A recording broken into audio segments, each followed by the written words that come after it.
আসসালামু আলাইকুম এভরিওয়ান, আশা করি সবাই ভালো আছেন। যে যেখান থেকে ভিডিওটি দেখছেন, ঈদের দিন খুবই রৌদ্রোজ্জ্বল একটা দিন ছিল আমাদের এখানে ইতালিতে। কুরবানির ঈদ, অথচ কুরবানির পশু কীভাবে জবাই দেয় এটাই দেখতে পারি না। এটা অনেক মিস করি এখানে থেকে। আর ঈদ আসলেই মানে দুই ঈদেই, কুরবানির ঈদ, রোজার ঈদ, দুই ঈদেই খুব বেশি দেশের সব কিছু মিস করা হয়।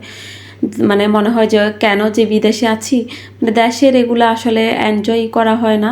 আর আমরা তো আছি, তাছাড়া মানে সব প্রবাসী ফ্যামিলিগুলা, যারা ফ্যামিলি নিয়ে বিদেশে থাকে, তাদের বাচ্চাগুলা কিন্তু এগুলা থেকে মানে বঞ্চিত একদমই।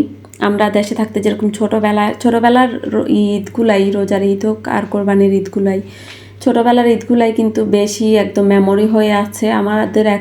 এখনও আমাদের সব কিছু মনে আছে। তো আমাদের বাচ্চাগুলা কিন্তু এগুলা থেকে বঞ্চিত একেবারেই। তাদের কোনো মেমোরি নেই। তারা কোরবানির ঈদের আনন্দ, গরু জবাই দেখা, কোরবানি পশুগুলা জবাই দেখা, এগুলার মজা তারা বুঝেও না।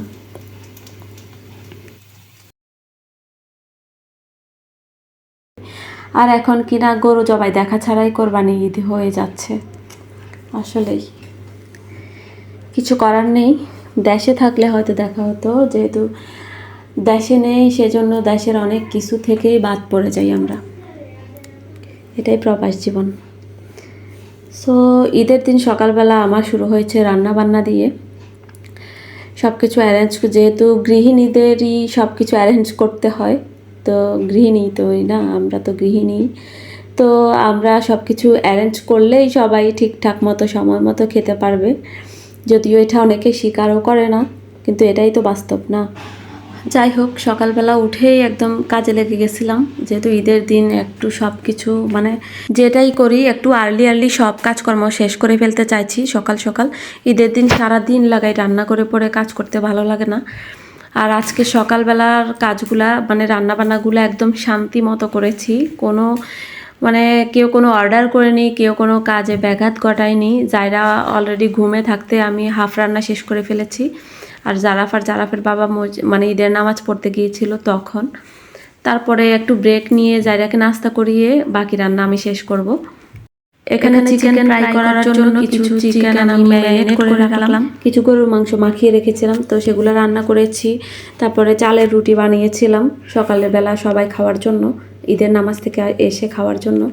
তো তারপরে এখানে কিছু কাবাব ভেজেছিলাম। তারপরে কাবাব ভাজা শেষ করে দুপুরে খাওয়ার জন্য এগুলা পোলাও রান্না করব, পোলাওয়ের সাথে খাওয়ার জন্য। এখন হচ্ছে আগে থেকে ম্যারিনেট করে রাখা চিকেনের পিসগুলা দিয়ে দিচ্ছি চিকেন ফ্রাইয়ের জন্য।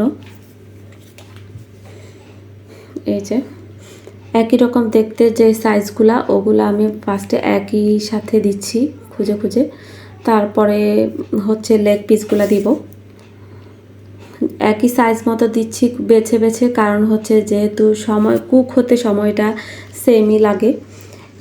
একটা ছোট আর একটা সাইজে বড় দিলে দেখা যাবে যে একটা ভালোভাবে হবে আর একটা কাঁচা থেকে যেতে পারে।